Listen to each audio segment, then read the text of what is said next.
This project began with a vision visited on an unsuspecting recipient. I then felt compelled to make a rudimentary sketch of that vision. So I took that sketch and drew an enlarged version of it on a piece of 3mm MDF.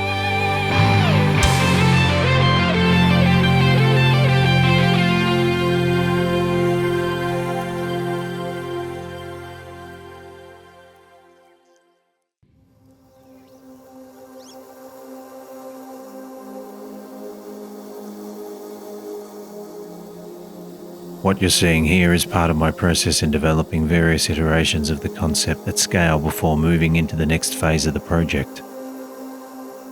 As you can see, this is just a process of trial, error, and taste as I try to match and placate the vision I had that originally inspired this project.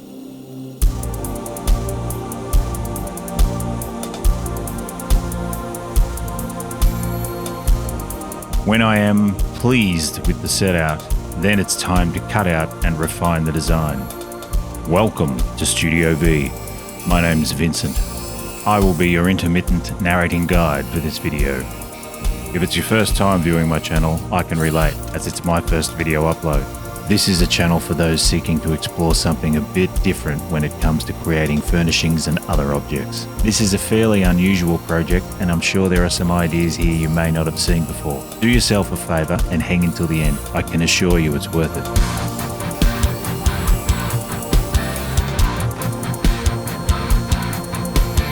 When the cutting process is completed, I then submit the rough form to be sanded into its final shape. Then that shape will be used as a template to make a router guide. At this stage, it's fundamentally important that great attention is given to detailing the shape, as it will dictate the flow of the entire project. Any imperfections are easily addressed at this stage, or they may have a rippling effect throughout the entire build. It must be corrected to save myself from the inevitable pain of failing to do so now, or I may find myself drifting away from this workshop and out the point of no return.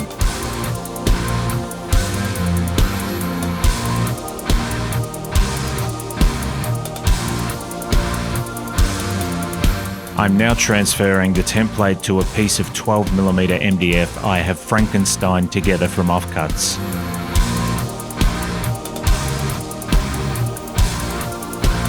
After this process, it'll be time to pull out the router and sink the cutting edge of the blades into the meat of the legs. The legs that I'm preparing myself to extricate from the timber boards I intend to use for this project. As this project is one in a series of experimental designs, I am perfectly at ease not to experiment on expensive exotic timbers. Incidentally, the timber I have selected for this project is Tasmanian oak, which came as pre-glued panels when I purchased them on sale from my local hardware store. Now, it is with great regret to inform you that I must deprive interested minds of an intense visual experience. Here, viewers could have immersed themselves in a real-time observation, enjoying the extreme operation of watching glue cure. Fortunately, I recalculated my senses and never gave myself the opportunity to delete the footage I never captured. After removing as much surplus timber as possible without compromising the foundational stabilizing qualities of the timber left to support the router guide, it's now simply a process of making multiple passes with the router as I remove fibrous obstacles from the cutting blade's path. Using the router in this style is a process I employed before the enlightenment I experienced when I was exposed to the superior abilities of a spiral flush trimming router bit. Although I am still an advocate of the plunge cut method, as I am confident I will continue to use this approach as certain conditions dictate this plan for attack! Attack!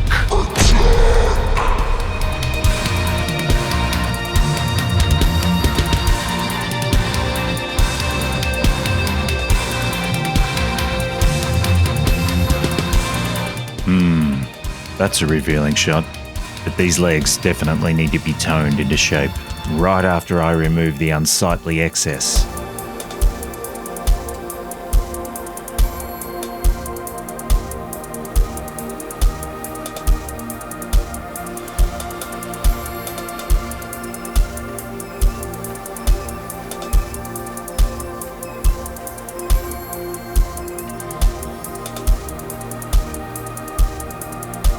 I raise this next issue with a measure of caution because I know that for some humans it's a very sensitive subject. I am of course alluding to the very contentious practice known as sanding. Coming up on screen is one sanding example of an approach dictated to me by the shape I am trying to form. There's really no secret to my sanding method. I choose to start with a harsh 80 grit abrasive, then gradually progress through 120, 150, 180, 240 grit and finish with a fine 320 grit abrasive for that smooth and pleasing to the touch finish. This is my gloved hand sanding method of choice. It's a process repeated throughout the entire project.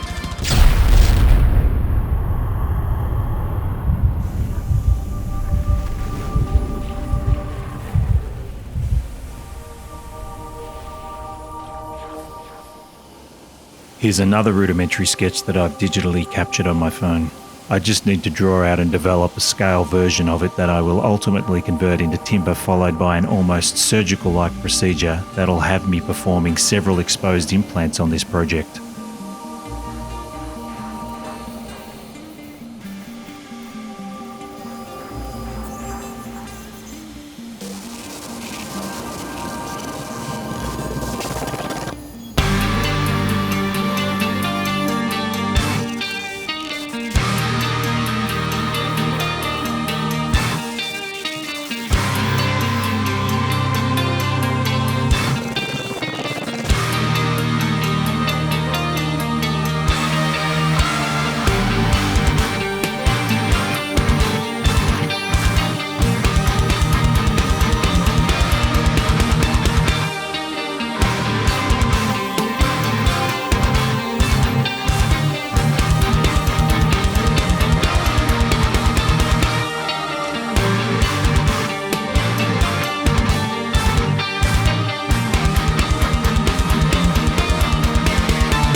Later in the video, I'll be drawing your attention to this insert to highlight a difference in design.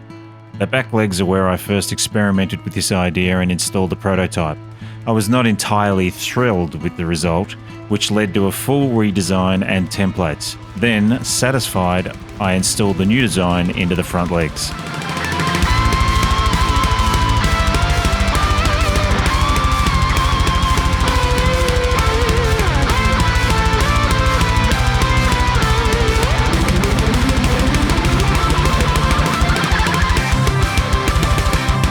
I know this method isn't as technical or as convenient as using a CNC machine. However, as this project evolves, this approach to making templates is more suited to my creative process.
To simplify the positioning of this muscular form, I found it beneficial to add location points that allow the form to simply click into place, simultaneously preventing the piece from sliding out of position due to the lubricating qualities of glue.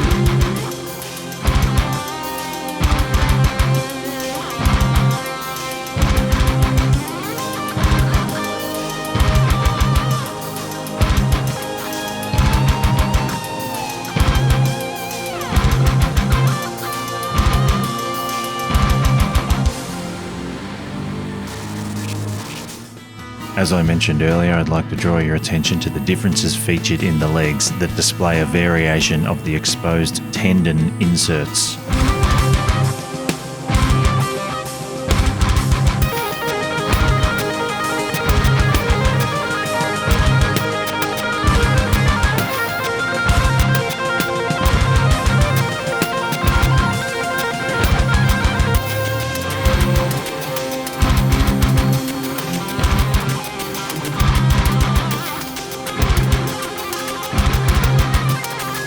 I know it's subtle, but this front rail has a slight convex curve detail which the draw fronts will follow when I get to that section of this operation.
Perhaps it's a step too far making removable access panels.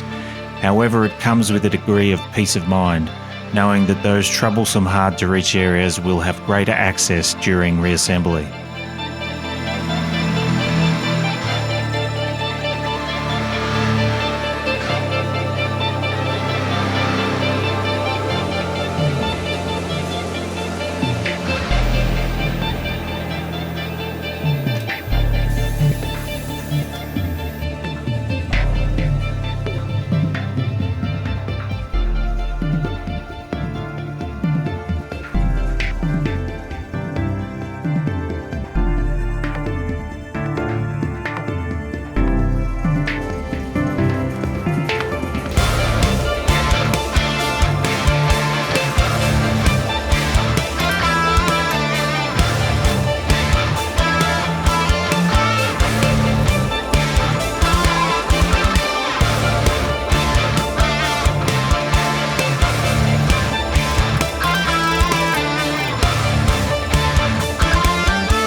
During this build, you'll see me add a series of embellishments to really capture the vision that has been driven involuntarily into my mind's eye socket.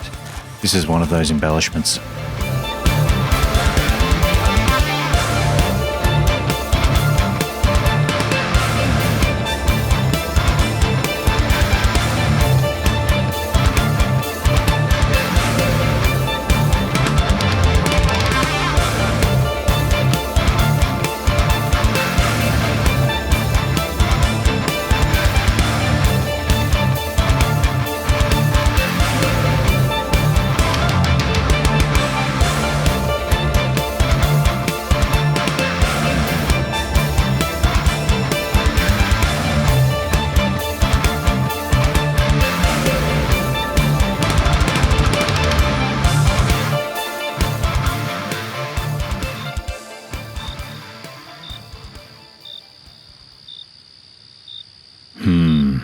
That's an awkward silence. I filmed this build with a couple of iPads and only later realised that one of them captured less than optimal audio, so I've provided the missing audio with a sound substitute.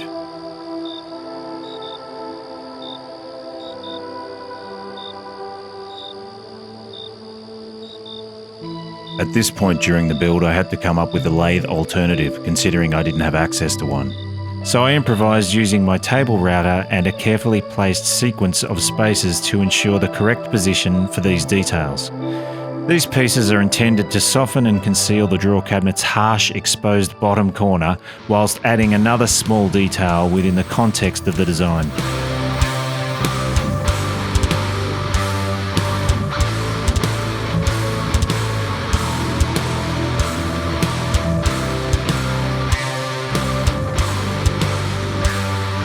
You see? Now doesn't that look softer?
This pencil line represents the subtle curve the draw fronts will receive to align with the front rail they will be positioned above.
No, this piece is not an alien spacecraft.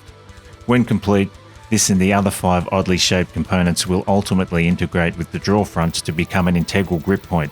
When enough force is applied, it will yield, allowing itself to be drawn open to reveal and gain access to its contents. You guessed it, it's part of a draw handle.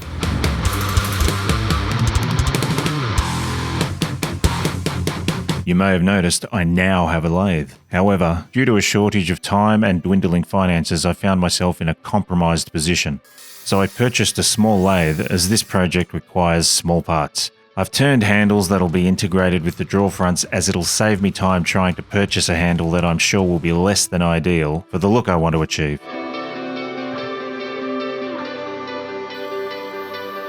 Now it's on to one of the main features of this project, adding detail to the draw fronts by any means, which translates to experimenting with a suite of hand and power tools, removing layers of material until its look appeases and matches the vision I've been harbouring within my skull throughout this entire project, which has been providing the necessary motivational compulsion resulting in my vision's manifestation.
The keen observer may have noticed I skipped the gluing sequence here. However, I can assure you it was a very swift and smooth procedure.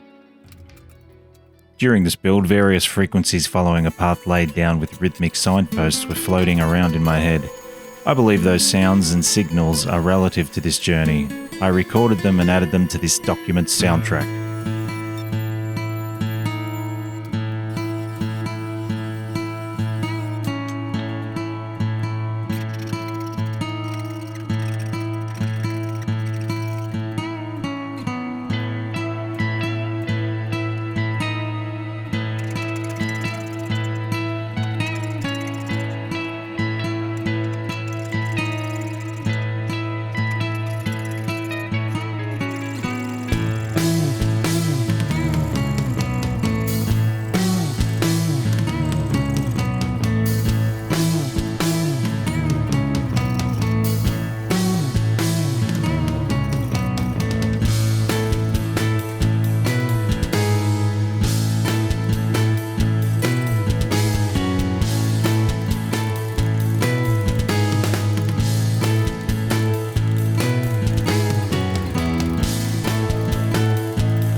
This project was constructed over a period of approximately 6 months during the locked-down year of 2021. You may have noticed I have unintentionally displayed seasonal changes represented here through carefully selected wardrobe alternatives, leading me to adorn myself in various garments in reaction to changing environmental conditions.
Driven by the need to satisfy the perfectionist in me, I take an exact measurement of the tabletop's perimeter so I can evenly space the detail I have planned for its edge.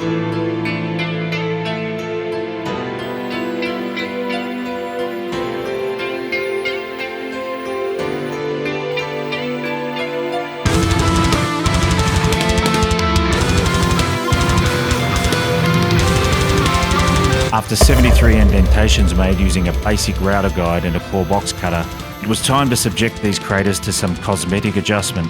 As this was all new to me, I experimented with several different techniques as I attempted to replicate in the timber what was captured in my mind's eyeball.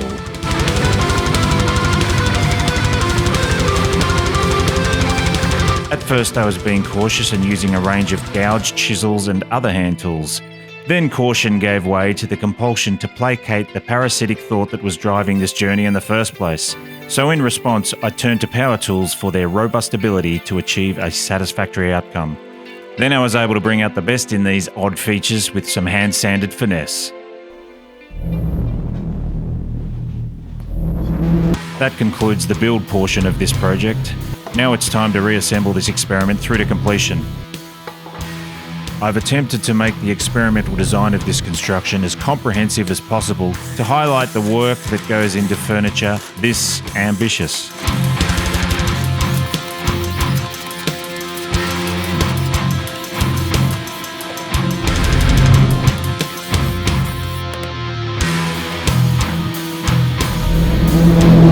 Perhaps it was a step too far installing removable panels. However, they allow for access to otherwise difficult to navigate areas and, of course, camera accessibility.